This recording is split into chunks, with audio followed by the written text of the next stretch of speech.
Okay, நாங்கள் பார்த்து கொண்டு வருகிறோம். சிலுவையிலே பிசாசுக்கு தேவன் நியாயம் தீர்த்தார். Nous voyons en ce moment que Dieu a vaincu le Satan sur la croix. அது இப்படி சொல்லவா, ஒரு தூக்கு தண்டனை கைதிக்கு ஜட்ஜ் தீர்ப்பு சொல்லுகிறார். Pour un prisonnier, un coupable, le juge juge la personne. ஆனால் அந்த உடனடியாக அது நிறைவேற்றப்படுறதில்லை. அது நிறைவேற்ற சில ஒரு மாசமோ 2 மாசமோ 1 வருஷமோ ஆகலாம். Le juge peut donner une condamnation, mais ça ne se fait pas tout de suite dans le moment, ça se fait dans 1 mois, 2 mois plus tard. அதே போல பிசாசுக்கு சிலுவையிலே நியாயம் தீர்க்கப்பட்டாயிற்று. De même, Dieu a condamné le Satan. ஆனா அதுக்கு கடைசியா final தீர்ப்பு எங்க வருதுன்னு சொன்னால் அக்கினி கடலிலே அவனை போடுகிறார். Mais sa condamnation finale va se faire quand il va être condamné dans l'enfer. சொன்னது போல அவனுக்கு தெரியும் கொஞ்ச காலம் இருக்கிறபடினா மிகுந்த கோபத்தோடு கூட விசேஷமாய் தேவஜனங்களை வஞ்சிக்க அல்லது என்ன சொல்றது குடும்பங்களை உடைத்து போட அவன் முயற்சி பண்ணுகிறான். Comme le Satan sait qu'il a peu de temps, il agit avec force et vigoureusement pour faire tomber le peuple de Dieu. நீ பிதா சுதன் பரிசுத்த ஆவியானவரை உண்மையாய் நம்பினாய், si tu crois vraiment dans le Père, le Saint-Esprit et en Jésus, நீ பிசாசை நம்பித்தான். alors tu dois vraiment croire en Satan aussi. அநேகருடைய மூளை அறிவிலே தான் பிசாசு இருக்கிறான். அன்றாட வாழ்க்கையிலே அவன் கிரியை செய்வான்ங்கிற நம்பிக்கை இல்லாமல் வாழ்கிறார்கள். Beaucoup de gens ont la connaissance que le Satan vit dans le coin de notre tête, mais ils ne savent pas qu'il peut agir dans notre vie. பிசாசுக்கு 2 எக்ஸ்ட்ரீம் பிடிக்கும். எக்ஸ்ட்ரீம்னா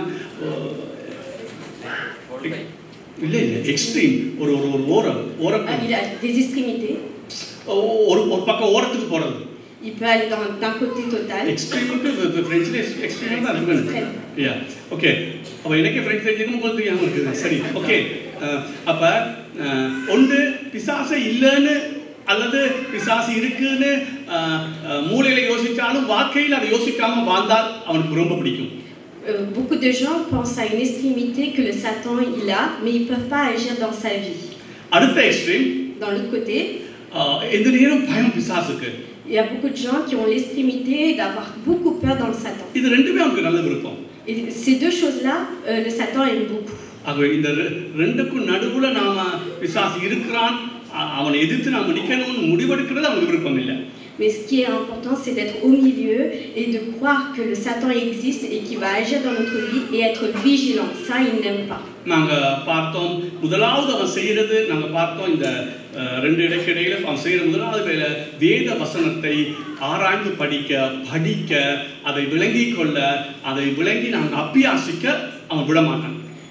Le Satan, le premier obstacle qu'il fait dans la vie des enfants de Dieu, c'est qu'on évite de lire la Bible, de la méditer, d'analyser. Il ne veut pas qu'on passe du temps avec la parole de Dieu. கிறிஸ்தவ வாழ்க்கையிலே ஜெபமும் இந்த வேத வாசிப்பு தியானம் மிக மிக முக்கியமானது. Dans la vie chrétienne, ce qui est important, c'est la prière et la parole de Dieu. ரெண்டையும் பிரிக்க கூடாது. On ne peut pas les diviser. வேறுபடுத்தி பார்க்கலாம், பிரிக்க கூடாது. On peut les différencier, mais on ne peut pas les diviser.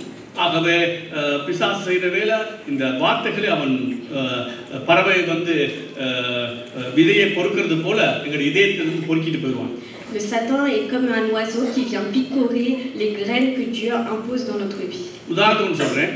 Comme un exemple. நான் போன இந்த நாள் 1 தீமோத்தேயு 2 தீமோத்தேயு வாசிச்சேன். Le pasteur hier, il a lu 1 Timothée et 2 Timothée. அந்த 2 தீமோத்தேயுல 1 இருந்து அந்த 4 அதிகாரமா என்ன இருக்குன்னு வரிசைப்படுத்த உட்கார்ந்து யோசிக்க அது வரவே இல்லை. Dans le 2 Timothée, du chapitre 1 au chapitre 4, il a essayé de relier les versets entre elles, mais il n'a pas réussi. இப்போ ரோமர் எனக்கு நல்லா வரும். Le livre de Romains, il a une facilité avec... Il peut aussi une facilité avec le livre d'Éphésiens, Hébreux, Galatiens.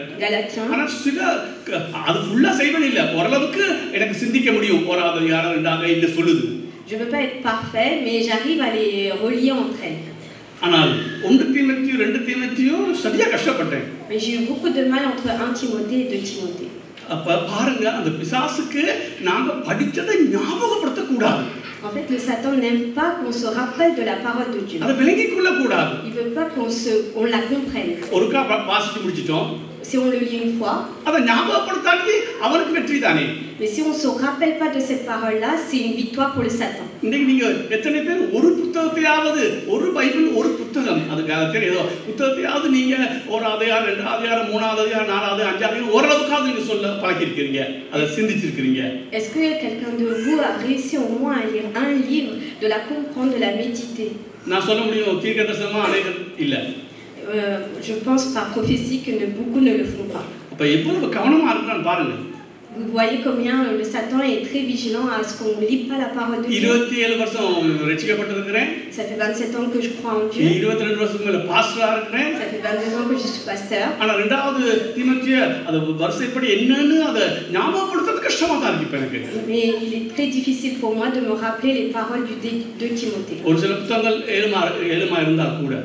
Même si j'ai plus de facilité avec d'autres livres. அப்ப நான் என்ன சொல்ல வரேன், பிசாசு எந்த அளவுக்கு இந்த வேதவசனத்தை நாங்க பாடமாக்காம நினைவுல கொள்ளாம சும்மா வாசிச்சுட்டு போயிட்டா அது தனக்கு வெற்றிங்கிறதுனால அவன் அப்படி செய்யறான்.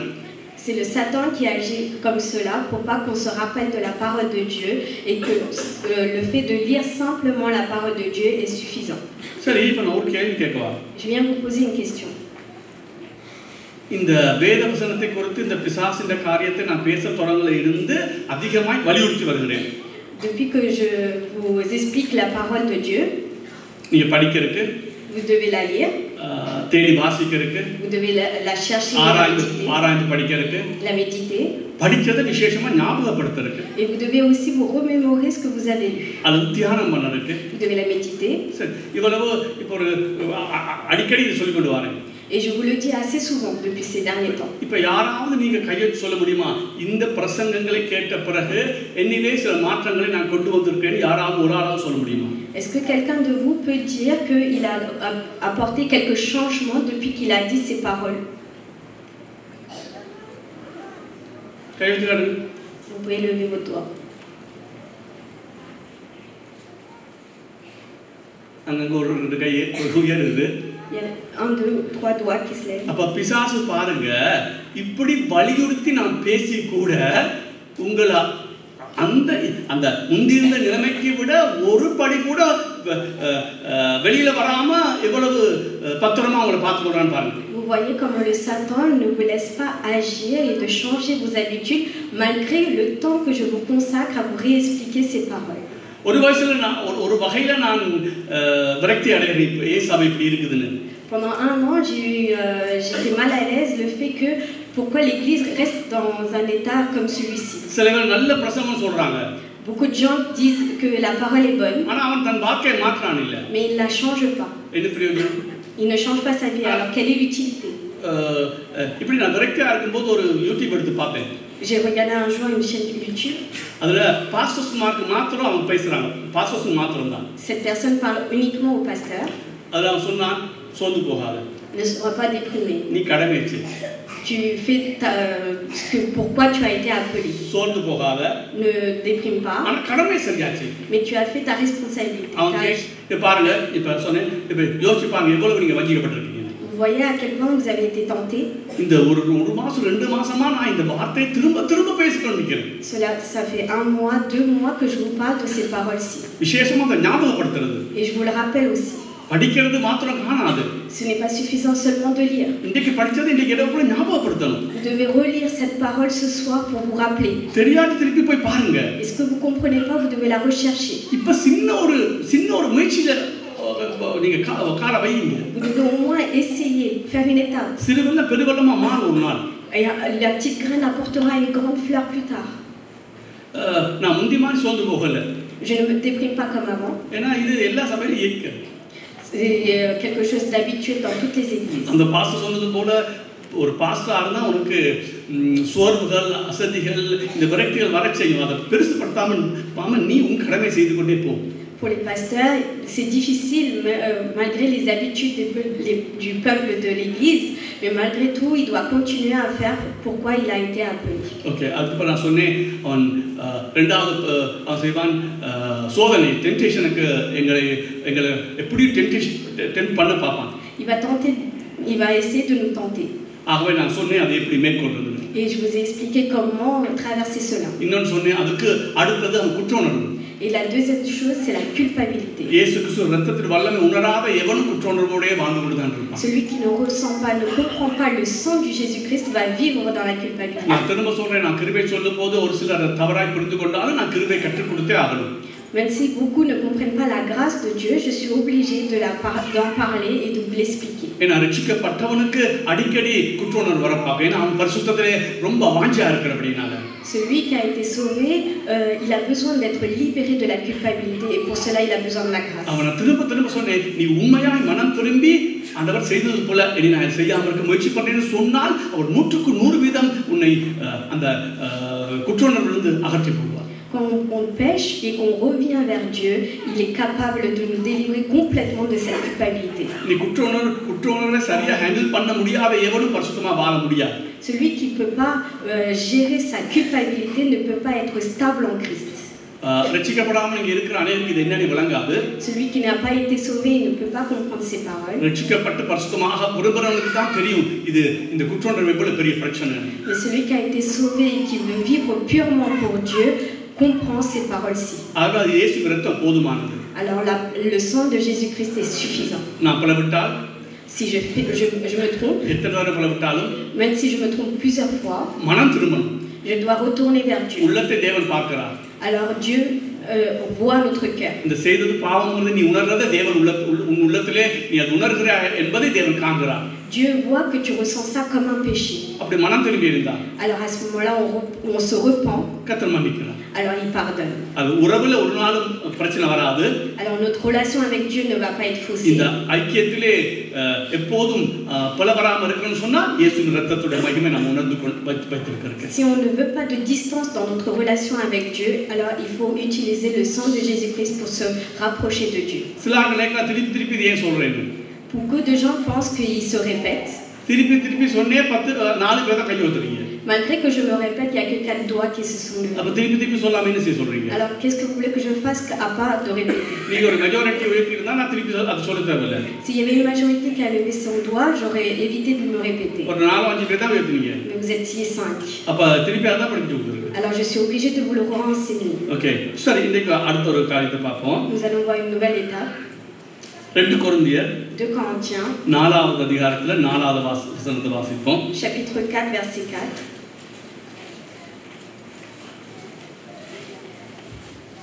2 கொரிந்தியர் 4:4.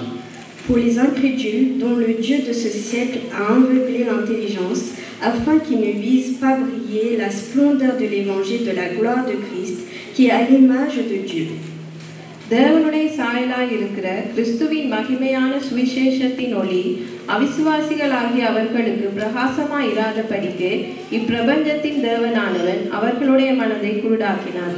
ஓகே, இப்ப பிசாசுக்கு அடுத்த வேளை மனக்கண்களை என்கிற கண்களை அல்ல மனக்கண்களை குருடாக்கி வைக்கிறது. Alors la troisième chose que le Satan fait dans notre vie, c'est de nous rendre aveugles face à la parole de Dieu. இப்ப என்ன கவனிங்க? Faites attention à sa parole. 2 விதமாய் அவன் குருடாக்குறான். Il nous rend aveugles de 2 façons. அடிக்க சொல்றது ரட்சிக்கப்படாதபடி முதலாவது மனக்கண்களை குருடாக்குறான். Il nous rend aveugles pour pas qu'on soit sauvés. இரண்டாவது ரட்சிக்கப்பட்ட பிறகு. Et ensuite, il nous rend aveugles après avoir été sauvés. நீங்க இப்ப எடுக்க நான் அப்புறம் வரேன். எபேசியர் 1:17-25 மட்டும் வாசித்தால், Si vous lisez Éphésiens chapitre 1 du verset 17 à 25, ரட்சிக்கப்பட்ட ஜனங்களுடைய கண்களையும் குருடாக்குறான்.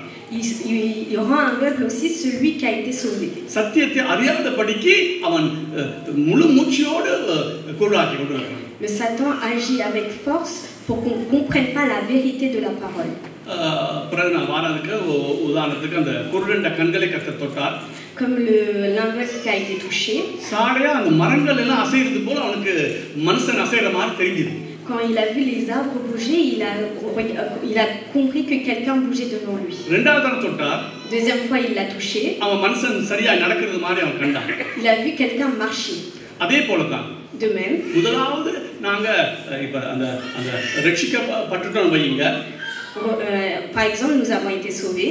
முதல் தரம் எங்க கண்கள் திறந்து தெய்வத்தை காணக்கூடியதா இருக்குது. Alors la première fois, on peut regarder Dieu. ஆனா அது மட்டும் காணாது. Mais ce n'est pas suffisant. Sahoo மட்டும் திரும்ப திரும்ப திரும்ப தேவனுடைய தொடுகை நம்ம மேல் வரணும். Mais nous avons besoin de la présence de Dieu jusqu'à la fin de notre vie. ஏன்னா சத்தியத்தை ஒரே நாள்ல முழுவதுமா நம்ம அறிந்து கொள்ள முடியாது. On ne peut pas connaître la vérité en peu de temps de notre vie. திரும்ப திரும்ப திரும்ப தேவ சமூகத்தை ஜெபிச்சு பரிசுத்த துணையோடு கூட அந்த வெளிச்சத்தை பெற்றுக்கொள்ளணும். Mais nous devons obtenir cette splendeur, cette brillance à force d'être au pied de Dieu et de lire la parole de Dieu. Okay, நான் இன்னைக்கு முதலாவது காரியத்தை கொஞ்சம் ஏற்கனவே நான் அப்பா தொட்டு இருக்கிறேன். J'en ai parlé certaines fois, mais là je vais essayer de vous expliquer au mieux. ஆனால் இப்பொழுது நான் இன்னைக்கு சொல்ல போறேன், அது கடினமான காரியம்தான். C'est quelque chose de difficile. ஆனால் இது நம்ம தேவனை மகிமைப்படுத்தணும்னா இது நமக்கு மிக மிக அவசியமானது. Mais si nous devons glorifier Dieu, nous devons vous l'expliquer.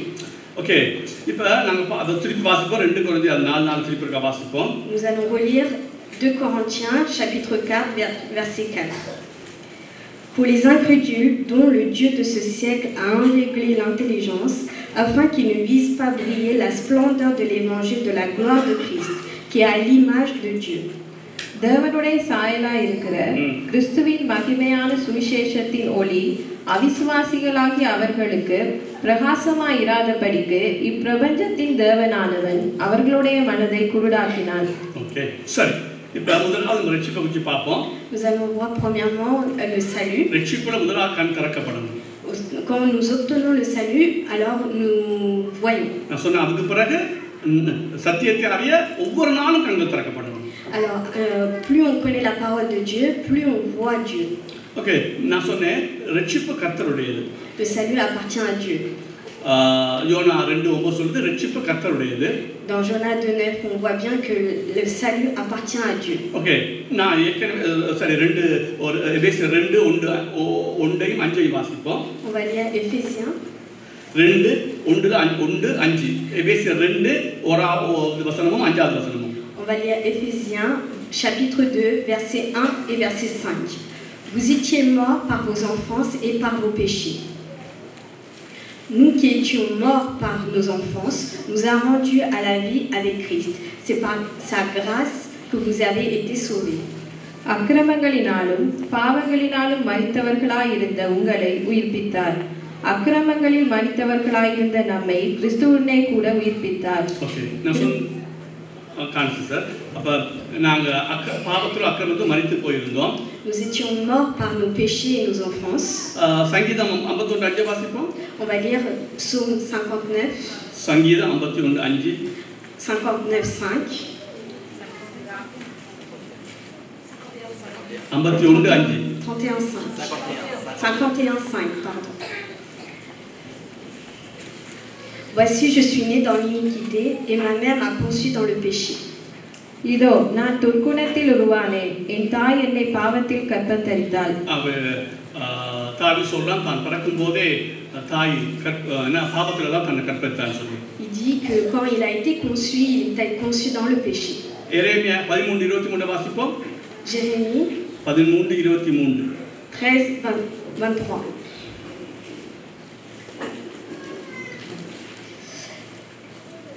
Un Éthiopien peut-il changer sa peau et un léopard ses taches? De même, pourriez-vous faire le bien, vous qui étiez accoutumés à faire le mal? எரேமியா 13:23. Ethiopian தன் தோலையும் சிவிங்கி தன் புள்ளிகளையும் மாற்றக்கூடுமோ? கூடுமானால் தீமை செய்ய பழகின நீங்களும் நன்மை செய்யக்கூடும். இந்த வசனங்களே நமக்கு தெளிவாய் தெரியுது நாங்க பாவத்துல அக்கிரமத்தை மரித்து போயிருந்தோம். Ces paroles, on voit que nous avons été morts par nos péchés et nos iniquités. நான் ஏற்கனவே சொல்லியிருந்தேன், ஒரு மரித்தவன் தன்னில்தான் எதை செய்யறதுக்கு தகுதி உடையவன் அல்ல. Celui qui est mort, il peut rien faire. அதே போலதான் ஆவிக்குரிய வாழ்விலே நாங்க மரித்து போயிருந்தா ஆவிக்குரிய எந்த ஒரு காரியத்தை நம்மால செய்ய முடியாது. De même, si nous sommes morts spirituellement, nous ne pouvons rien faire spirituellement. நான் சொன்னேன் ரட்சிப்பு கர்த்தருடையது. Le salut appartient à Dieu. இன்னொரு வசனம் சொல்லுது ரட்சிப்பின் மகிமை சிங்காசனத்தில் வீற்றிருக்கிற பிதாவாகிய தேவனுக்கும் ஆட்டுக்குட்டியானவருக்கு உண்டாவதாக என்று சொல்லப்பட்டிருக்கிறது. On voit dans un autre verset que la gloire du salut est dans le trône de Jésus-Christ. அவ ரட்சிப்பு நான் சொன்னேன் முழுவதும் கர்த்தருடையது. Donc tout le salut appartient à Dieu. இப்போ நல்லா கவனிங்க. இப்போ நாங்கள் முந்தி உங்களுக்கு வழங்கப்படுத்தியிருக்கிறேன், ஒரு மரித்த ஒரு ஆள் அவரை உயிர்ப்பிக்காமல் அவரால் எதை செய்ய முடியாது. Si Dieu ne ressuscite pas quelqu'un qui est mort, alors il ne peut rien faire à travers lui. ஆகவே பிசாசு அக்கிரமத்தில் மரித்திருந்தோம், பிசாசு எங்களை கண்கள் கூடாக்கி வச்சிருக்கிறான். Alors le Satan nous a aveuglés à travers nos péchés. ஆகவே என்னில் தானே ஆவிக்குரிய வாழ்வில் நான் ரட்சிக்கப்படுறதுக்கு எந்த ஒரு வாய்ப்பும் கிடையாது. Alors pour que je sois dans le salut, dans la vie spirituelle, எப்படி ஒருத்தர் செத்தவன் தானாக உயிர்ப்பிக்கப்பட முடியாதோ, ஆவிக்குரிய ரீதியாக செத்தவன் தானாக உயிர்ப்பிக்கப்பட முடியாது. je ne peux pas me ressusciter nous-mêmes, je ne peux rien faire par moi-même. அப்ப அவன் ஏதாவது செய்யணும்னு சொன்னால், alors si le Satan doit agir, முதலாவது அவனை உயிர்ப்பிக்கணும்.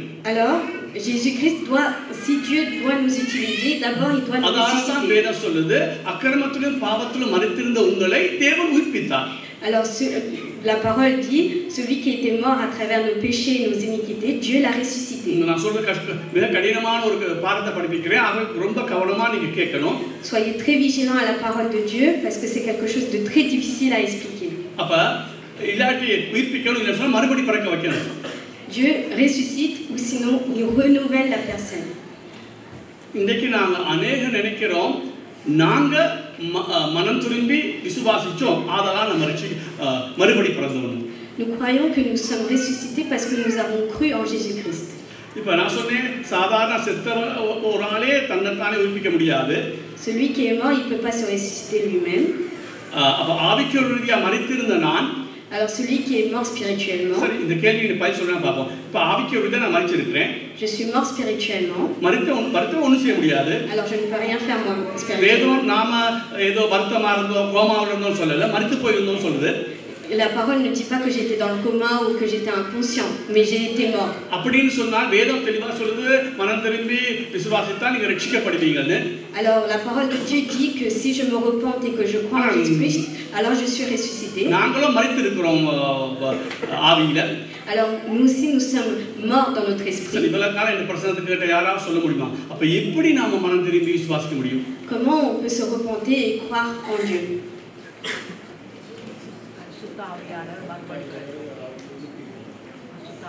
ஓகே, அது சரி. என்ன? ஓகே, அதாவது அப்ப நான் இப்படி கேட்கிறேன், மனம் திரும்பி விசுவாசிக்கிறது முதல் வருமா, அல்லது மறுபடி பிறத்தல் அல்லது தேவன் உயிர்ப்பித்தான் சொல்றது முதல் வருமா?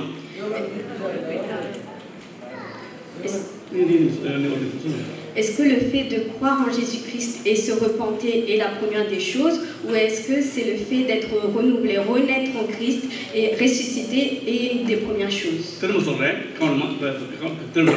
le répète. மரித்தவன் தன்னைத்தானே எதுவும் செய்ய முடியாது. Celui qui est mort, il peut rien faire par lui-même.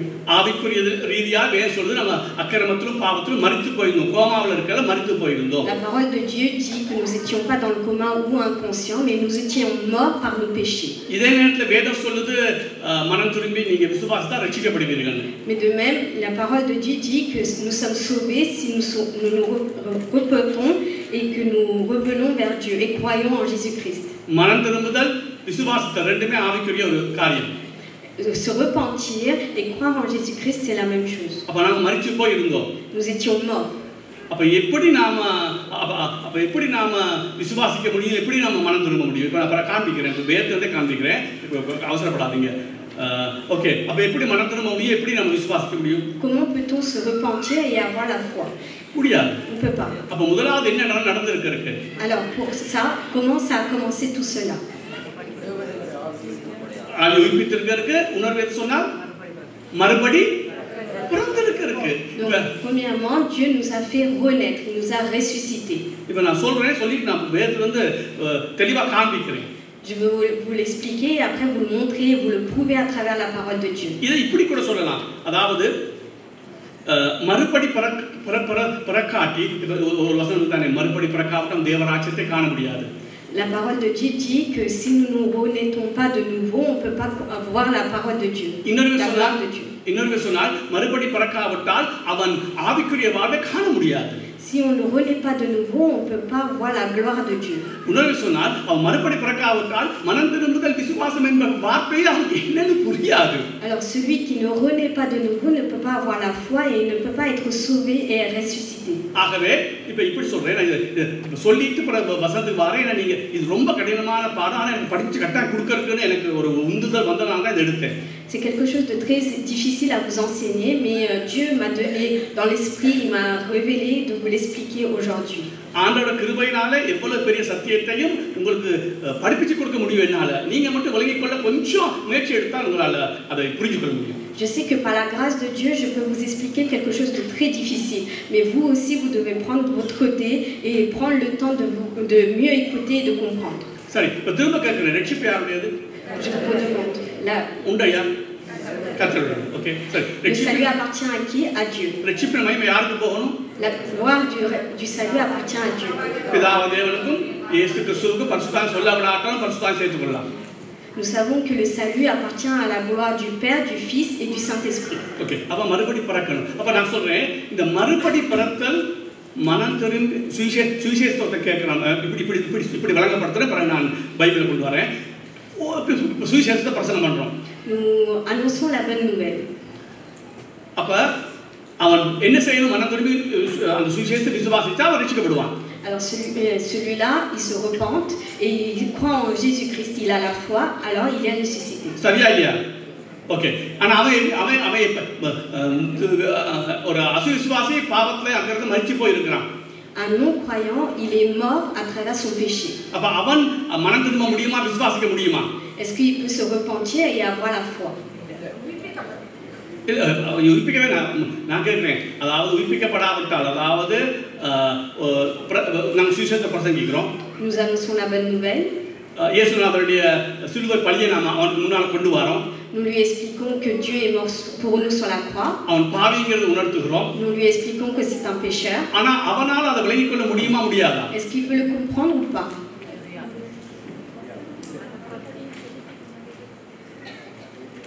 செத்தவனால எனக்கு பரத்துல பணி விருப்பம் இல்லை. சில வேலை செத்தவன் இப்ப கேட்கிறேன், செத்தவன் cigarette குடிப்பானா?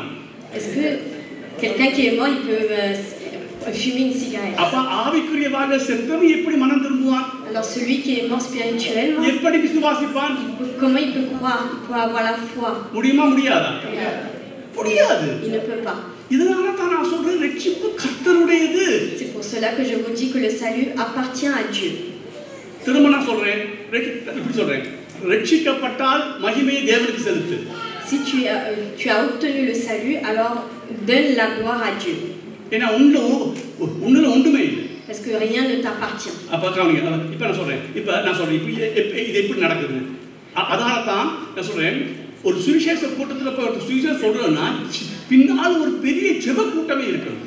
Si on annonce la bonne nouvelle à un grand meeting, d'abord il faut beaucoup de prières. ஏன்னா அவன் செத்து இருக்கிறான். Parce que les gens qui viennent sont morts. உயிர்ப்பிக்கக்கூடிய சத்தியங்கள் இல்லை. Ils n'ont pas l'envie d'être ressuscités. கவனிங்க, இப்ப சுவிசேஷம் சொல்றோம்.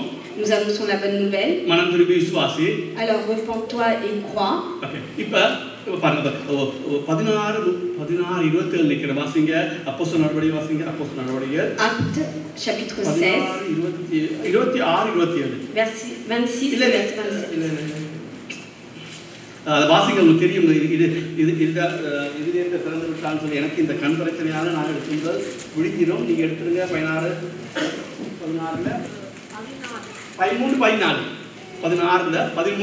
வாசிங்க. கவனா கேளுங்க.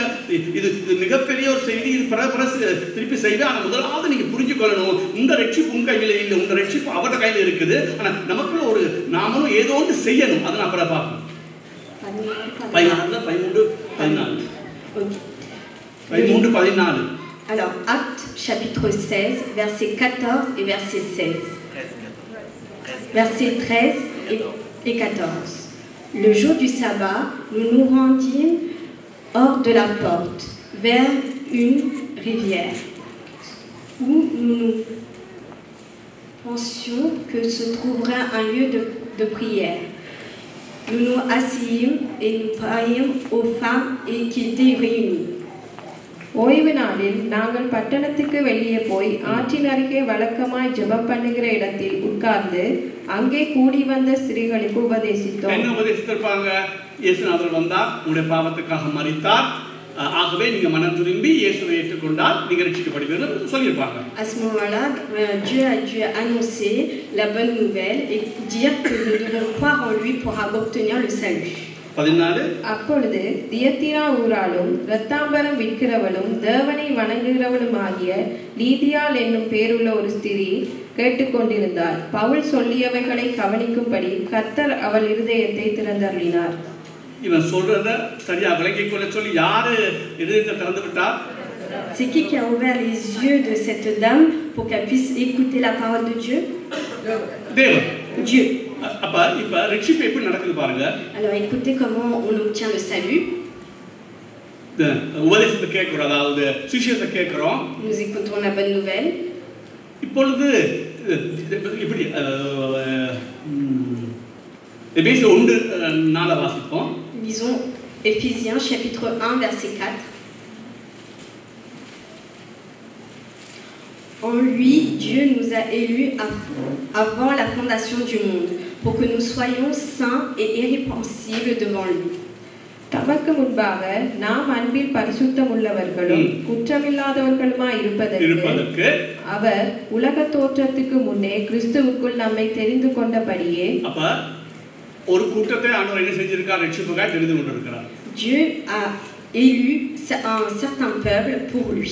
நான் சொன்னேன், இது சொன்ன உடனே நமக்கு ஒரு கலக்கம் ஒன்று வரும். Alors à ce moment-là, nous allons réfléchir. மற்றவங்களை தெரிஞ்சு கொள்ளல. Pourquoi d'autres n'ont pas connu la parole de Dieu, le salut? அது எனக்கு தெரியாது. Ça, je ne sais pas. அது உங்களுக்கு என்ன பரலோகத்துக்கு போய் இயேசுநாதர் கேளு, ஏன் தெரிஞ்சு கொள்ளல? இயேசுநாதர் பிதாட்ட கேளு. Une fois au paradis, tu demanderas des comptes à Dieu. ஒன்று புரிஞ்சுக்கொள், தேவன் அன்புள்ளவர். Comprends une chose, que Dieu est அவர் நீதி உள்ளவர். il est juste. அவர் கிருபை உள்ளவர். Et il est grâce. இங்க ஒரு மிஸ்டரி, இங்க ஒரு ரகசியம் இருக்குது. அது என்னன்னு நமக்கு இப்ப புரியுது இல்ல. Là, il y a un mystère, mais nous ne le comprenons pas. ரட்சிக்கப்படாதவன் தன் பாவத்தினால் நரகத்துக்கு தான் போறான்.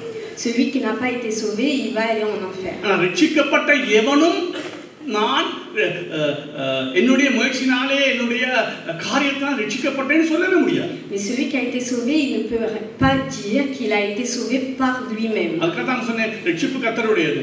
C'est pour cela que je vous le répète, que le salut appartient à Dieu. ரட்சிப்பின் மகிமை சிங்காசனத்தில் வீற்றிருக்கிற பிதாவுக்கும் ஆட்டுக்குட்டியானவருக்கும் உண்டாகட்டும். Donc la gloire du salut appartient au Père qui est au trône et à son Fils qui est l'agneau. நீ இத மட்டும் புரிஞ்சு கொண்டால் உன்னுடைய துதி வேற விதமா மாறிடும். Si tu comprends juste cela, alors ta louange sera différente. உலக தோற்றத்துக்கு முன்பாக எத்தனை கோடி ஜனம் இருந்தாலும் ஏன் என்னை தெரிந்து கொண்டார்? Avant la fondation du monde, pourquoi Dieu m'a choisi moi? தெரியாது. Je ne sais pas. அதுதான் கிருபைங்கிறது. C'est cela qu'on appelle la grâce. இப்ப இத வாசிங்க. எபேசியர் 2:1 தொடக்கம் 4 மட்டும் வாசிப்போம். On va lire Éphésiens chapitre 2 du verset 1. இந்த செய்தியை திருப்பி போய் கேளுங்க. எபேசியர் 2:1 தொடக்கம் 4 jusqu'au verset 4. Vous étiez morts par vos enfances et par vos péchés, dans lesquels vous marchiez autrefois selon le train de ce monde, selon le prince de la puissance de l'air et de l'esprit qui agit maintenant dans les fils de la rébellion. Nous aussi, nous étions dans leur nombre et nous vivions autrefois selon les convoitises de notre chair, accomplissant les volontés de la chair et de ses pensées. Et nous étions par nature des enfants de colère comme les autres. Mais Dieu qui est riche en miséricorde, à cause du grand amour dont il nous a aimés. அக்கிரமங்களினாலும் பாவங்களினாலும் மரித்தவர்களாய் இருந்த உங்களை உயிர்ப்பித்தார். அவைகளில் நீங்கள் முற்காலத்திலே தேவனோ இரக்கத்தில் ஐஸ்வர்யம் உள்ளவராய் நம்மில் அன்பு கூர்ந்த தம்முடைய மிகுந்த அன்பினாலே அக்கிரமங்களில் மரித்தவர்களாய் இருந்த நம்மை கிறிஸ்துவுடனே கூட உயிர்ப்பித்தார். கிருபையினாலே ரட்சிக்கப்பட்டீர்கள். தேவனோ இரக்கத்தில் ஐஸ்வர்யம் உள்ளவராய். Nous voyons que nous avons été par la grâce de Dieu. அஞ்சாவது அக்கிரமம் இருந்த நம்மை கிறிஸ்துவோடு கூட உயிர்ப்பித்தார், கிருபையினாலே ரட்சிக்கப்பட்டீர்கள். Dans le verset 5, nous voyons que nous étions tous morts par nos offenses et nous a rendu la vie avec Christ. C'est par la grâce que vous avez été sauvés. அவர் தேவன் தன் அன்பினாலே தெரிந்து கொண்டார். Donc c'est par l'amour de Dieu que Dieu nous a choisis. அது ஏன் என்ன தெரிந்து கொண்டார்? Pourquoi moi, il a choisi moi? நான் இப்படியா சொல்றேன், சபையில வெளியாட்களை விடுங்க, கோடிக்கணக்கான ஜனங்களிலே சபைக்குள்ளேயே கொஞ்சம் பேத்தை கொண்டு வந்துட்டோம். Il y a beaucoup de monde dans l'extérieur, mais il a ramené un petit peu de gens dans l'église. என்னோட பிரசனத்துப்படி அது சரியா புரியல எனக்கு தெரியாது.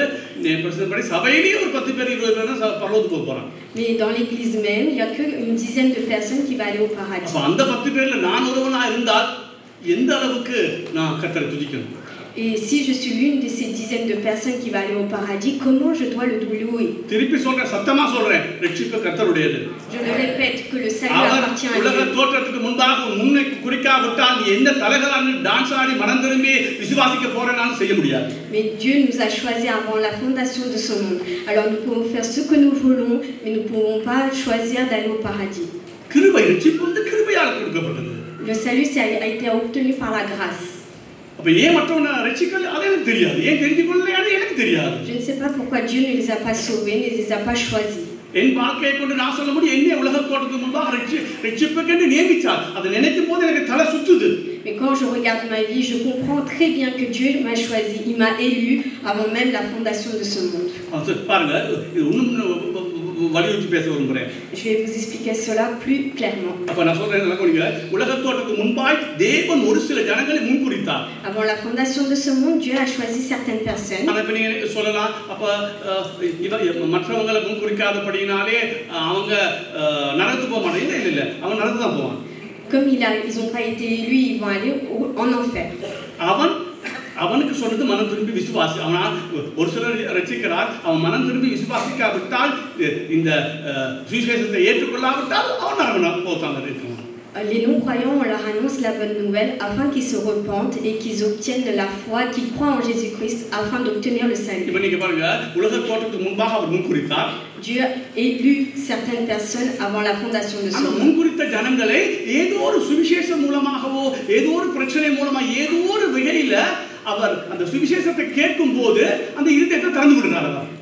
Au moment où on nous annonce la bonne nouvelle, à ce moment-là, il ouvre le cœur des personnes qu'il a choisies avant la fondation de ce monde. திரும்ப சொல்றேன், நாங்க பாவத்துல அக்கிரமத்தை மறிச்சிருந்தோம். தேவன் தேவனை மறுபடி பிறக்காவிட்டால் எங்களால விசுவாசிக்க முடியாது, மனம் திரும்ப முடியாது. Nous qui étions morts par nos péchés, si Dieu n'est pas venu à notre rencontre pour nous annoncer la bonne nouvelle et nous sauver, alors nous resterons morts. கவனிங்க, இப்ப யோவான் 3:3 வாசிங்க. On va lire Jean chapitre 3 verset 3. இது கொஞ்சம் கடினமா இருக்கும் போது ஆனா கட்டாயம் சபைக்கு சொல்லி ஆகணும். ஏன்னா நான் பைபிளை படிப்பிக்க விரும்புறேன், நீ என்ன யோசிக்கிறியோ அதை படிப்பிக்க எனக்கு விருப்பம் இல்லை. C'est très difficile de vous enseigner cela, mais je vous l'explique à travers la parole de Dieu. நீ ரட்சிப்பு கர்த்தருடையது உள்ளத்துல நீ புரிஞ்சுக்கணும், உள்ளத்தின் ஆழத்துல புரிஞ்சுக்கணும். Nous devons comprendre au fond de notre cœur que le salut appartient à Dieu. சரி, 3 வாசிப்போம். On va lire Jean chapitre 3 verset 3. Jésus lui répondit, en vérité, je te le dis, si un homme ne naît de nouveau, il ne peut voir le royaume de Dieu. இயேசு அவனுக்கு பிரதியுத்தரமாக, ஒருவன் மறுபடியும் பிறவாவிட்டால் தேவனுடைய ராஜ்யத்தை காண மாட்டான் என்று மெய்யாகவே உனக்கு சொல்கிறேன் என்றார். 5 வாசிங்க 8 மட்டும். Du verset 5 au verset 8. Jésus répondit, en vérité, je te le dis, si un homme ne naît de nouveau et de l'esprit, il ne peut entrer dans le royaume de Dieu. Ce qui est né de la chair est chair, et ce qui est né de l'esprit est esprit. Ne t'étonne pas que je t'ai dit, il faut que vous naissiez de nouveau. Le vent souffle où il veut, si tu en entends le bruit, mais tu ne sais d'où il vient, ni où il va. Il est ainsi de tout homme qui est né de l'esprit. இயேசு பிரதியுத்தரமாக, ஒருவன் ஜலத்தினாலும் ஆவியினாலும் பிறவாவிட்டால் தேவனுடைய ராஜ்யத்தில் பிரவேசிக்க மாட்டான் என்று மெய்யாகவே உனக்கு சொல்கிறேன். மாமிசத்தினால் பிறப்பது மாம்சமாயிருக்கும், ஆவியினால் பிறப்பது ஆவியாயிருக்கும். நீங்கள் மறுபடியும் பிறக்க வேண்டும் என்று நான் உனக்கு சொன்னதை குறித்து அதிசயப்பட வேண்டாம். காற்றானது தனக்கு இஷ்டமான இடத்திலே வீசுகிறது. அந்த காற்று சொல்லப்பட்டது பரிசுத்த ஆவி. இது யார் மறுபடி பறக்க வைக்கிறது? பரிசுத்த ஆவியானவர். அதற்கு காற்றுக்கு ஒப்பிடப்பட்டிருக்கிறது. C'est qui nous fait renaître de nouveau? C'est le Saint-Esprit. கவனிங்க 8 வாசிங்க. காற்றானது தனக்கு இஷ்டமான இடத்திலே வீசுகிறது, அதன் சத்தத்தை கேட்கிறார். காற்றானது தனக்கு இஷ்டமான இடத்துல வீசுது. மறுபடி பிறக்க வைக்கிறது பரிசுத்த ஆவியானவர். உலக தோற்றத்துக்கு முன்பாக யாரை தேவன் முன்குறித்தாரோ அங்க மட்டும் தான் அந்த காற்று வீசப்படுது. Le vent est comparé au Saint-Esprit et on voit que le vent souffle où il veut et il souffle depuis la fondation de ce monde où il doit agir, il agit. சரி, அதுல நம்பாட்டி இன்னும் எடுப்போம். நம்ம கொஞ்சம் கஷ்டமா இருக்கு. எனக்கு அது வாசித்து தியானம் பண்ணி எனக்கு தெரியும் ரட்சிப்பு கர்த்தருடையது, நம்மால் ஒன்றும் செய்ய முடியாது. அவரா ரட்சித்தா ஒளியா ரட்சிப்பு நம்மால எல்லாம் எனக்கு நல்லா தெரியும். C'est difficile de croire en cette parole que le salut appartient à Dieu. Mais là, je vais vous le prouver avec d'autres versets. ஆரம்பத்துல எனக்கு கொஞ்சம் கஷ்டமா தான் இருந்தது. C'était quelque chose de difficile pour lui aussi. அதே அவரே சிலர் முன்குறிக்காம விடுறாரு. Comment ça se fait que certains sont élus, pas d'autres? ஆனால் போக போக பைபிள் அது தெளிவா சொல்லுது, அப்படித்தான் காரியம் நடக்குது. Mais la parole de Dieu dit que ça va se passer comme tel. கவனிங்க இல்ல தொடர்ச்சியா எடுக்கிறேன். தேவன் முன்குறித்தவங்க மட்டும் தான் ரட்சிக்கப்படுவாங்க. தீமோத்தேயு 2 தீமோத்தேயு எடுத்துக்கொள்ளுங்க. 2 Timothée 1:8 வாசிங்க. Chapitre 1 verset 8. 8 வாசிங்க. Verset 8. N'aie donc point honte du témoignage à rendre à notre Seigneur, ni de moi son prisonnier, mais souffre avec moi pour l'évangile. 9. Verset 9. அவர் நம்முடைய கிரியைகளின்படி நம்மை ரட்சிக்காமல், நம்முடைய கிரியைகளின்படி அல்லது நான் மனம் திரும்புறேன், நான் விசுவாசித்தேன், நான் பரிசுத்தமா வாழ்றேன், நான் கீழ்ப்படியேன், அப்படி அவர் ரட்சிக்கல. எப்படி ரட்சித்தார்? தம்முடைய தீர்மானத்தின்படியும். எப்படி விளங்கலையா? தமிழாவது விளங்குது அவங்களுக்கு. அவர் எப்படி தீர்மானம் பண்ணா உன்னோட கேட்டா? Dieu a pris sa décision. தன்னுடைய தீர்மானத்தின்படி. C'est selon sa décision que nous avons été choisis. பாருங்க. ஆதிகாலம் முதல் கிறிஸ்து இயேசுவுக்குள் நமக்கு அருளப்பட்ட கிருபையின்படியும் நம்மை ரட்சித்து பரிசுத்த அழைப்பினாலே அழைத்தார். ஓகே. இப்ப தீத்து எடுத்துக்கொள்ளுங்க. Livre Tite 3வது அதிகாரம் 4 இருந்து 5 மட்டும் வாசிப்போம். Chapitre 3 verset 4 à 5. இல்ல 6 மட்டும் jusqu'à 6. வாசிங்க. Mais lorsque la bonté de Dieu, notre Sauveur, et son amour pour les hommes ont été manifestés, il nous a sauvés non à cause des œuvres de justice que nous aurions faites, mais selon sa miséricorde, par le bain de la régénération et le renouvellement du Saint-Esprit qu'il a répandu sur nous avec abondance par Jésus-Christ notre Sauveur. நம்முடைய இரட்சகராகிய தேவனுடைய தயையும் மனுஷர் மேலுள்ள அன்பும் பிரசன்னமான போது இப்ப கவனமாக வாசிங்க. வேத வாசிக்காட்டி நான் சொல்ற ஒன்றும் விளங்க போறதில்லை. நாம் செய்த நீதியின் கிரியைகளின் நிமித்தம் அவர் நம்மை ரட்சியாமல். அப்ப நாம் செய்த நீதியின் கிரியை நிமித்தம் அல்ல. நாம நன்மை செஞ்சோம், நாங்க அம்மா அப்பாவுக்கு கீழ்ப்படிச்சிருந்தோம், ஏதோ ஒரு நாங்க மனம் திரும்ப பார்த்தோம், நாங்க ஏதோ விசுவாசி, இதனால நீ ரட்சிக்கப்படல. தமது இரக்கத்தின்படியே ஓகே மறுஜன்மம் உலுக்கினாலும். என்ன? மறுபடி பிறக்க வைத்தார். பரிசுத்த ஆவியினுடைய புதிதாக்குறதினாலும் நம்மை ரட்சித்தார். ஓகே. இன்னும் எடுங்க. எசேக்கியேல் புத்தகத்தை எடுத்துக்கொள்ளுங்க. 36வது அதிகாரம் 26-27 வாசிப்போம். Le livre Ézéchiel 36வது அதிகாரம் chapitre 36 26-27 verset 26.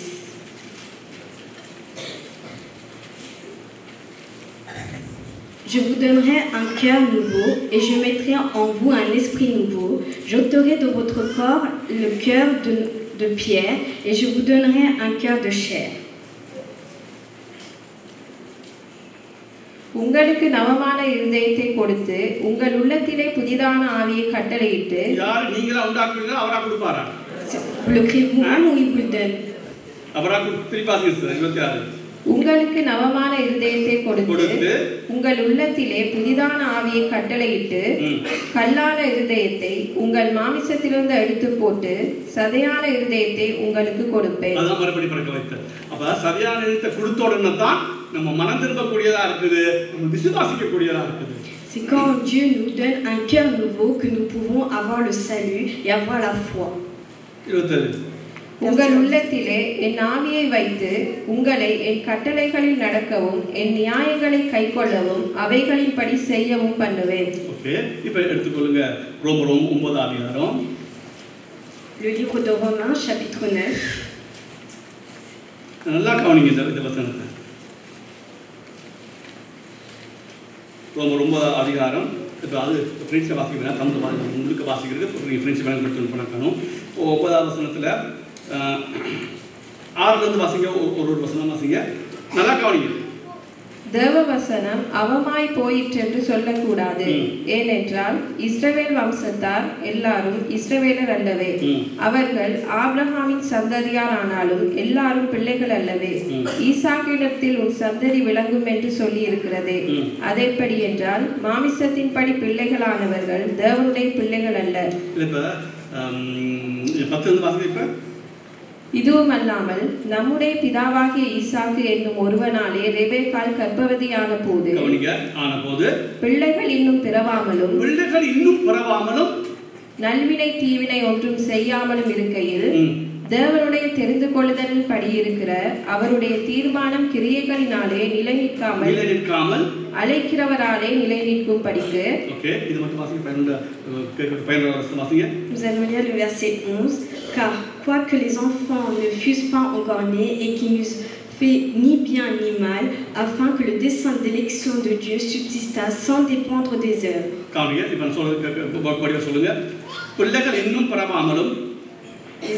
Les enfants ne fussent pas encore nés et qui n'eussent fait ni bien ni mal,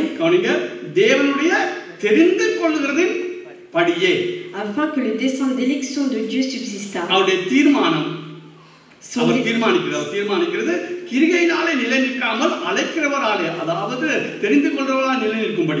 Sa décision n'a pas été faite selon nos propres vœux. On n'a rien fait de bien ou de mal, mais par l'élection de Dieu,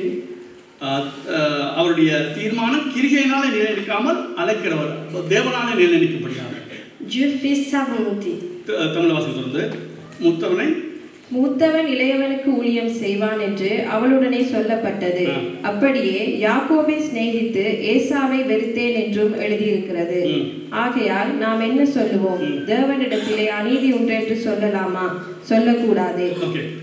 இப்படி சொல்லணும். அதாவது கிரிகையினால இல்ல, அவர் தன்னுடைய தீர்மானத்தின்படி அழைக்கிறான்னு சொன்ன உடனே dès que Dieu dit que ce n'est pas selon nos œuvres, mais par l'élection de Dieu, on dirait que c'est un Dieu injuste. C'est quelque chose de très difficile que je vous explique là. Si vous comprenez seulement dans votre cerveau, c'est bien. Si on comprend dans notre intelligence, ça prendra des années pour le comprendre dans notre cœur. Mais crois en la parole de Dieu. Ne crois pas en mes paroles. Lisez. அவர் மோசேயை நோக்கி, எவன் மேல் இரக்கமாயிருக்க சித்தமாயிருப்பேனோ அவன் மேல் இரக்கமாயிருப்பேன், எவன் மேல் உருக்கமாயிருக்க சித்தமாயிருப்பேனோ அவன் மேல் உருக்கமாயிருப்பேன் என்றார்.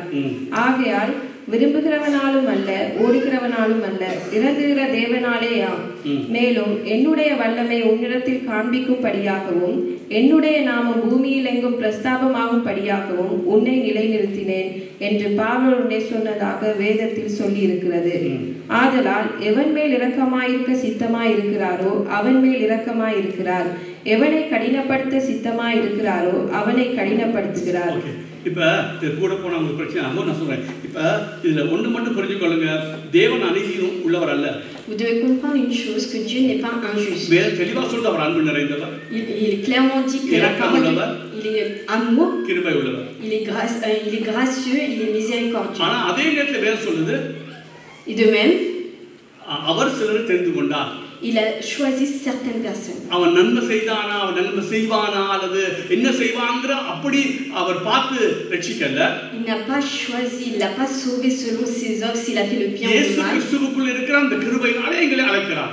Dieu nous a appelés par la grâce en Jésus-Christ. ஒரு சிலரை அவர் அழைக்கல, Mais certains, il ne les a pas élus. ஒரு சிலரை அவர் அழைக்கிறார். Mais certains, il les a appelés. இந்த ரகசியம் என்னன்னு எனக்கு தெரியாது. Je ne connais pas le mystère de cela. ஒன்று மட்டும் எனக்கு தெரியும். Je connais qu'une chose. தேவன் கிருபையினாலே ஒரு சிலரை அழைக்காவிட்டார், Si Dieu n'a pas appelé certaines personnes இந்த par sa மனுக்குலம் grâce, முழுவதும் நரகம் போகும். alors tout ce monde sera dans l'enfer. திருப்பி சொல்றேன், ஒரு பிடிச்சு காத கேளு.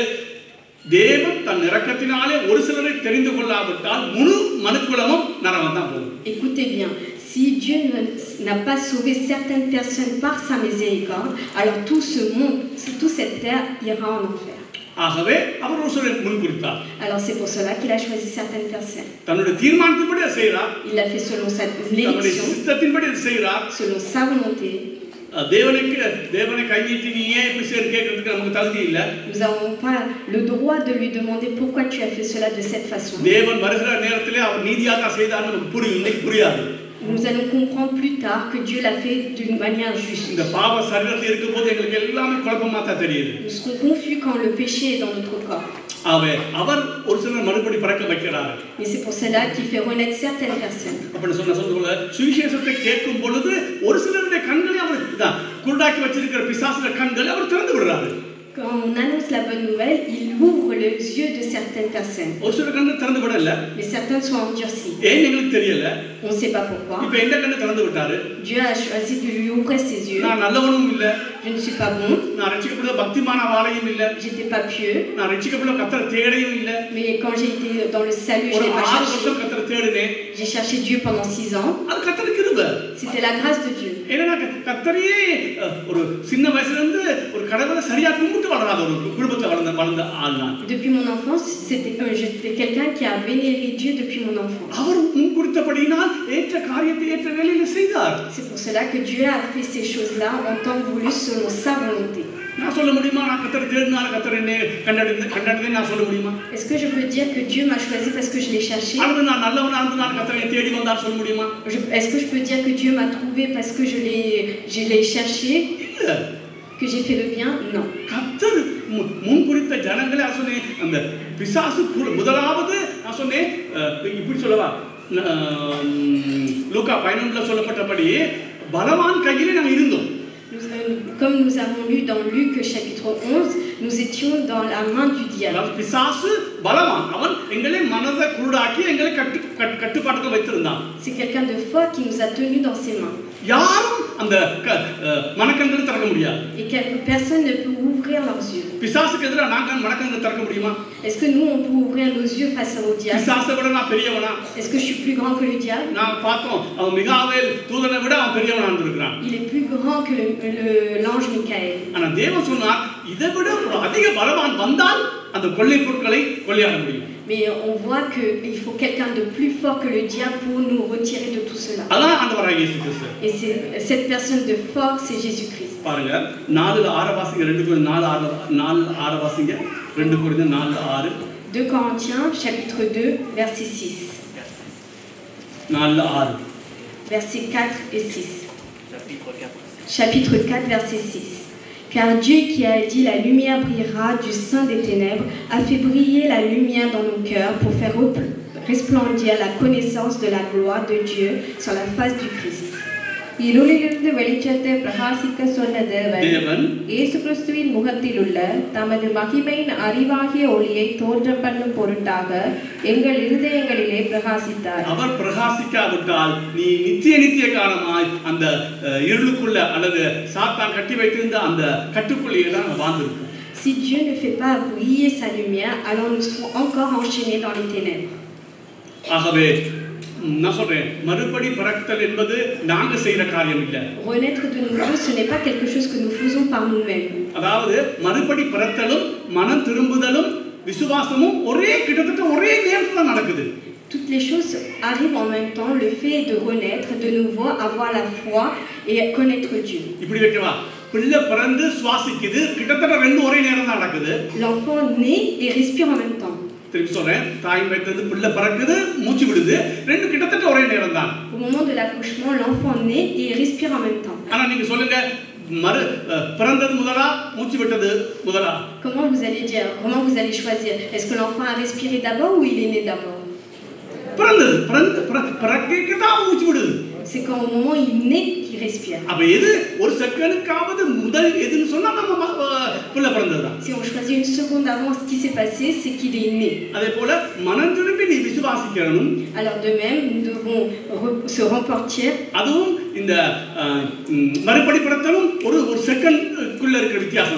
Et renaître de nouveau se passe dans la seconde d'après.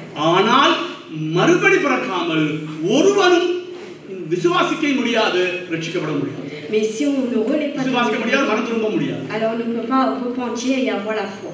இந்த ரெண்டை மட்டும் நான் சொல்லிட்டு முடிக்கிறேன். அந்த ரெண்டு மட்டும் மனதில் பாருங்க. இது ரெண்டுமே தேவன் கொடுத்ததுங்கிற மறுபடி பிறந்தாத்தா வந்ததுங்கிறத மட்டும் நான் ப்ரூவ் பண்ணிட்டு இன்னைக்கு முடிக்கிறேன். அவ்வளோ நான் சொல்லிட்டேன். கவனிங்க, 2:8 வாசிங்க. எபேசியர் 2:8.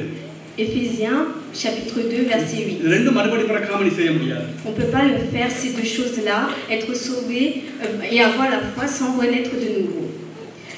Car c'est par la grâce que vous avez été sauvés par le moyen de la foi, et cela ne vient pas de vous, c'est le don de Dieu. கிருபையினாலே விசுவாசத்தை கொண்டு ரட்சிக்கப்பட்டீர்கள். இது உங்களால் உண்டானதல்ல, இது தேவனுடைய ஈவு. விசுவாசம் யாருடைய ஈவு? மறுபடி பிறந்தவன் மட்டும்தான் நான் சொல்றேன் விசுவாசிக்க முடியும். À qui appartient le don d'avoir la foi? Ça appartient à Dieu. இப்ப அப்போஸ்தலர் 11 எடுத்துக்கொள்ளுங்க. Chapitre 1, Actes des Apôtres, chapitre 11, 18. verset 18. Apôtres 11, 18. Actes des Apôtres 11, verset 18. Après avoir entendu cela, ils se calmèrent et glorifièrent Dieu en disant: Dieu a donc accordé la repentance aussi aux païens, afin qu'ils aient la vie. இவைகளை அவர்கள் கேட்டபொழுது அமர்ந்திருந்து, அப்படியானால் ஜீவனுக்கு ஏதுவான மனம் திரும்புதலை தேவன் புறஜாதியாருக்கும் அருளிச் செய்தார் என்று சொல்லி. மனம் திரும்புதலை புறஜாதிக்கு யார் கொடுத்தது? C'est qui a donné la repentance? C'est Dieu. அங்க பார்த்தோம், கிருபையினால் விசுவாசத்தை கொண்டு ரட்சிக்கப்பட்டீர்கள், இது உங்களால் உண்டானதல்ல, இது தேவனுடைய. அப்ப அதான் சொல்றேன், மனம் திரும்புதலா இருந்தாலும் சரி, விசுவாசமா இருந்தாலும் சரி, அது தேவனுடைய ஈவு. Nous voyons que la foi et la repentance, c'est un don de Dieu que Dieu nous accorde. சும்மா சொல்லி முடிக்கிறேன். அதாவது பிசாசு நம் கண்களை கட்டி வைத்திருக்கிறான். Le Satan a aveuglé nos yeux. எங்கட இல்ல, sorry, ரட்சிக்கப்படாதவங்க, ceux qui ne croient pas en Dieu. அதை திறந்து விடக்கூடிய ஒரே ஒரு ஆள் ஆண்டவராகிய இயேசு கிறிஸ்து. Celui qui peut ouvrir les yeux, c'est seulement Jésus-Christ. அத அப்படி திறந்து விடுறேன்னு சொன்னாலும் சரி, மறுபடி பிறகு சொன்னாலும் சரி, ரெண்டு ஒன்று தான். Le fait d'ouvrir les yeux ou de renaître de nouveau, c'est la même chose. Le salut appartient à Dieu. Avant la fondation de ce monde, Dieu a élu certaines personnes. Quand viendra le temps, alors il leur fait écouter la bonne nouvelle. Combien de personnes étaient avec Lydie?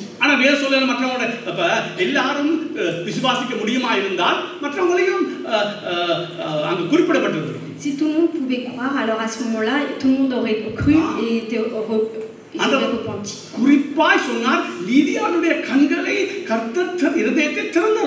Mais on voit très bien dans la parole de Dieu que Dieu a ouvert les yeux seulement de Lydie.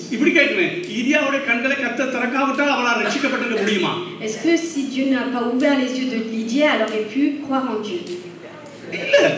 Elle aurait pas pu obtenir le salut.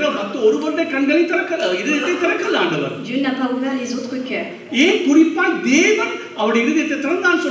Pourquoi Dieu précise précisément qu'il a ouvert les yeux de Lydie? Parce que Dieu a choisi avant la fondation de ce monde Lydie.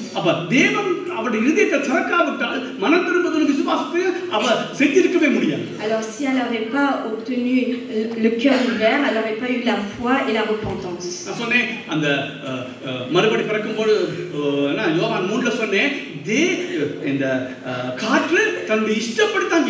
Dans Jean chapitre 3, on voit que le vent souffle à sa volonté. C'est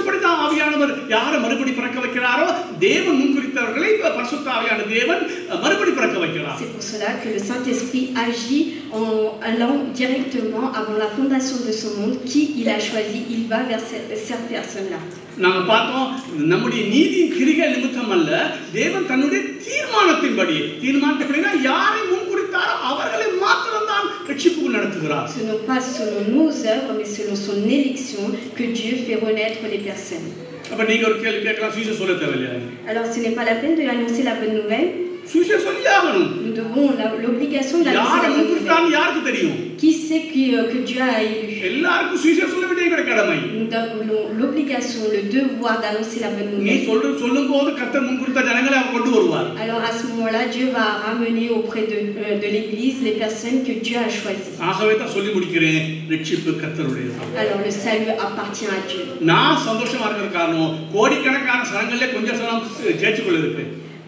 Je suis heureux parce qu'il y a très peu de gens dans l'église. அந்த பஞ்ச ஜனத்துக்குள்ளேயும் ஒன்று தான் ரட்சிக்கப்பட்டிருக்குது. அதுல நான் ஒருவனா இருந்தா நான் எவ்வளவு பெரியவனா இருக்கு. Alors je suis très chanceux que dans ce peu de gens qui sont dans l'église que certains ont été élus par Dieu. என்னிலே நானே பெரியவன் அல்ல. Moi-même je suis pas un grand. தேவனுடைய கிருபை. Je suis la grâce de Dieu. அது எவ்வளவு பெரியது. C'est très grand. நான் அடிக்க சொல்வேன், எங்கள் ஆவிக்குரிய சபைகளிலே அடிப்படை சத்தியமும் இன்னும் போதிக்கப்படவில்லை. அதான் எனக்கு கவலை. Je suis triste que la base, la fondation des choses n'ont pas été expliquées dans l'église. இதெல்லாம் நீங்க ரட்சிக்கப்பட்டு ஒரு வருஷத்துக்குள்ள 2-10 வருஷத்துக்குள்ள தெரிஞ்சிருக்க வேண்டிய காரியம். Ces choses que je viens de vous annoncer, vous devez les connaître dans les premières années, dans les dizaines d'années que vous avez connu Dieu. என்ன யோவான் 1:12 சொல்றதுக்கு மாமிச சித்தத்தினாலே நாங்க பிறக்க முடியாது. நாங்க எங்களுடைய சித்தத்தினாலே பிறக்க முடியாது. வாசிக்க 1 யோவான் பிராக்ஷன் தமிழ் வாசிங்க. 1 யோவான் 1:12 வாசிங்க. 12 வாசிங்க. 12 வாசிச்சா நாங்க 12 நிப்பாட்டிட்டோம். அதுதான் பிரச்சனை. 13 வாசிக்கிறது இல்ல. வாக்கையில வாசிச்சா தியானம் பண்ணுறது இல்ல. அதுதான் பிரச்சனை சபையில. 12 வாசிங்க. யோவான் என்ன? யோவான் இல்ல சாரி, நான் யோவான்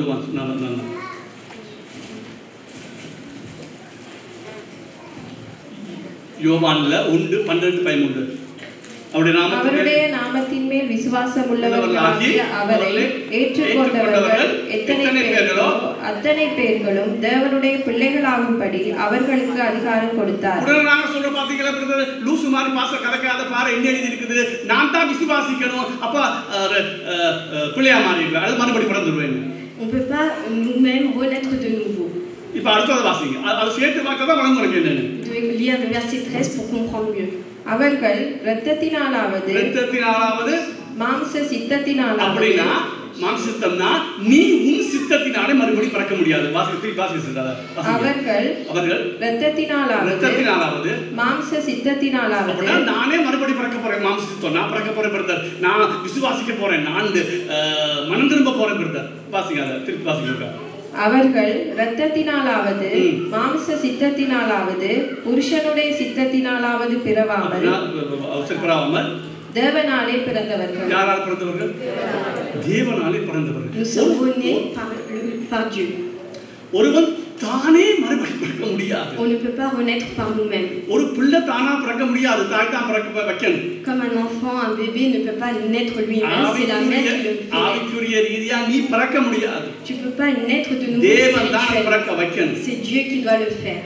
உன்னோட கூட சரி கூட்டி போச்சு. சரி, இதை நீங்க அப்படியே வச்சுக்கொள்ளுங்க. எனக்கு தெரியும், இப்போ நான் இதுக்கு ஒரு 15 வருஷமா போராடினேன். நான் நினைச்சேன் இப்படி இருக்காது, தேவன் அப்படி முன்குறிக்க முடியாது, நான் தான் விசுவாசிச்சா ரட்சிக்க முடியும். இப்படி நான் ஒரு 10-15 வருஷமா நான் அப்படித்தான் அடம்பிடிச்சு கொண்டிருந்தேன். Ça fait 15 ans que j'étais confus dans mes décisions, que c'est moi-même qui a pris la décision de croire en Dieu. Mais non, c'est Dieu qui m'a choisi dès la fondation de ce monde. Alors ces paroles, la vérité de Dieu m'a éclairé. 100% வேதத்தின்படி, வெளியில நீங்க எப்படி மூடாரிக்கு நான் சொல்ல, வேதத்தின்படி 100% தேவன் முன்குறித்த ஜனங்களை மாத்தணும், அவர் மறுபடி பிறக்க வச்சு ரட்சிக்க வச்சு சமூகத்துக்கு கொண்டு போறார். Dieu choisit avant même la fondation de ce monde certaines personnes, il les guide dans la repentance, leur donne la foi et les fait renaître. சொன்னது போல பிசாசு கண்ணை குருடாக்கி வச்சிருக்குது, அதை திறக்கக்கூடியவர் தெய்வம் ஒருவர் தான். Le Satan a aveuglé les yeux de certaines personnes, mais seulement Dieu ne peut les ouvrir. Nous allons prier. ஒரு விசை கண்களை மூடி சிந்திங்க. ஒப்பு கொடுங்க. Donnez-vous à Dieu. இந்த பாருங்க, தேவன் தான் முற்றுமுழுதாக நம்ம ரட்சிக்கிறார். ஆனால் நாம அதை செய்தோம், நாம இதை நாம் அதை செய்தோம், நான் இதை செய்தேன், அப்படி செய்தேன்னு கொண்டு நாம முழு பெருமை நம்மையே வாங்கி கொண்டிருக்கிறோம். அந்த இன்றைக்கு நான் பார்த்தது போல பிசாசுக்குள்ளாக்கி வைத்திருக்க கண்களை திறக்கக்கூடியவர் தேவன் ஒருவர் தான். தேவன் தன்னுடைய ஆவியினாலே மறுபடி பிறக்கும் போது அந்த கண்கள் திறக்கப்படுது. லீதியாருடைய இருதயத்தை கர்த்தர் திறந்தார். அதாவது கிறிஸ்து இயேசுவுக்குள் அனாதியாய் ஆண்டவர் எங்களை முன்குறித்தார். கிறிஸ்து இயேசுவுக்குள்ளே முன்குறித்தார். இது அதிசயம். நீ ரட்சிக்கப்பட்டிருந்தா நான் சொல்றேன், அதைத்தான் சொல்றேன், ரட்சிப்புக்கு ஒப்பானவன் யாரும் இல்லை. இந்த ரட்சிக்கப்பட்ட ஜனமே உனக்கு ஒப்பானவன் யாரும் இல்லை. சபையை பார்த்து நான் சொல்லல, இதுல ஒரு 10 பேர் தான் ரட்சிக்கப்பட்டிருக்க முடியும், ஒரு 12 பேர் ரட்சிக்கப்பட்டிருக்காங்க, எனக்கு தெரியாது. ஆனால் நீ இந்த என்ன ரட்சிக்கப்பட்ட ஜனமே, நீ ரட்சிக்கப்பட்டிருந்தால் உனக்கு ஒப்பானவன் ஒருவரும் இல்லை. கர்த்தருடைய கிருபை அது வேற ஒன்றும் இல்லை. இலவசமா கிருபைனா இயேசு கிறிஸ்து மீட்பை கண்டு நாங்கள் நீதிமானாக்கப்பட்டோம். ரட்சிப்பின் மகிமை அது பிதாவாகிய தேவனுக்கும் கர்த்தராகிய இயேசு கிறிஸ்துவுக்கும் பரிசுத்த ஆவியானவருக்கும் உண்டாகட்டும். நீ ஒரு நாளும் உன் தலையை உயர்த்தி என்னால ரட்சிப்பு உண்டானதுன்னு சொல்லாத. வேதம் தெளிவா சொல்லுது, அவர்களுடைய நீதி நிமித்தம் அல்லன்னு தெளிவா சொல்லுது, அவருடைய கிரியை நிமித்தம் அல்லன்னு தெளிவா சொல்லிட்டு தான் மறுபடி பிறக்க வைக்கிறார். தேவன் ஒரு சிலரை மறுபடி பிறக்க வைக்கிறார். காற்று தன்னுடைய இஷ்டத்தின்படி தான் வீசுது. அதுபோல் பரிசுத்த ஆவியானவர் தேவன் முன்குறித்த ஜனங்கள் மேல் வீசுகிறார். நீ வீசப்பட்டா, நீ வீசி இருந்தாலும் உன்னைய மாதிரி ஒருவனை நீ உலகத்தில் யாரையும் ஒப்பிடாத. நான் என்ன ஒப்பிடும்போது ஒருவருக்கு ஒப்பிட மாட்டேன். நான் உலகத்திலே பெரிய மனுஷன். தேவன் உலக தோற்றத்துக்கு முன்பாய் என்னை முன்குறித்தார், மறுபடி பிறக்க வைத்தார். இன்றைக்கு வரைக்கும் அவர் நடத்துகிறார். நற்கிரியை தொடங்கினவர் முடிவு பரியந்தம் நடத்துவார். தேவ கிருபை, தேவ கிருபை. இன்றைக்கு நீ ஒப்புக்கொடு. உனக்கு தெரியாது, நீ முன்குறித்தே தெரியாது, ஆனா நீ ஒப்புக்கொடு. ஆனா சொன்னார், நீ வந்தானா செய்வேன். அப்ப உனக்கு ஒரு தாகம் உண்டு அர்த்தம். தேவ உலக தோட்டத்துக்கு முன்பாய் முன்குறித்திருக்கிறார். விடாத அந்த ரட்சிப்பை பிடித்துக்கொள். நாங்க ரட்சிப்பை ரொம்ப, நமக்கு ரட்சிப்பை ரொம்ப சிம்பிளா எடுத்துட்டோம். ரொம்ப கர்த்தர் என்ன சொல்றது, கர்த்தருக்கு மகிமை செலுத்தாமே அதை நாங்க வாங்கிக்கொண்டோம். கர்த்தர் எங்களுக்கு உதவி செய்வாராக. ரட்சிப்பு கர்த்தருடைய என்பதை சரியாய் புரிந்து கொள்ள தேவனுக்கு ஒரு உதவி செய்வாராக. கர்த்தர் ஒருவனை ரட்சிக்காவிட்டால் யாராலும் ரட்சிக்கப்பட முடியாது. அவர் மறுபடி பிறக்காவிட்டால் யாரும் விசுவாசிக்க முடியாது, மனம் திரும்ப முடியாது. அன்பின் தகப்பனே, இந்த அருமையான வார்த்தைக்காக நான் ஸ்தோத்தரிக்கிறேன். தகப்பனே, இது யாருக்கு பிரயோஜனம் இல்லாவிட்டாலும் எனக்கு இது மிகுந்த பிரயோஜனமா இருக்கிறபடியால் உண்மை நான் ஸ்தோத்தரிக்கிறேன். தகப்பனே, ஜனங்கள் தேவன் தான் எல்லாம் என்பதை உணர்ந்து கொள்ள, நாங்கள் ஒன்றும் இல்லை, ரட்சிப்பு கர்த்தருடையது என்பதை உள்ளத்தின் ஆழத்தில் இருந்து ஆண்டவரே கஷ்டம் என்னை போல 15 வருஷம் கஷ்டப்பட்டாலும் பரவாயில்ல, அதை பிடித்துக் கொள்ள உதவி செய்கிறார். இயேசு கிறிஸ்துவின் நாமத்திலே செபிக்கிறோம் எங்கள் பிதா.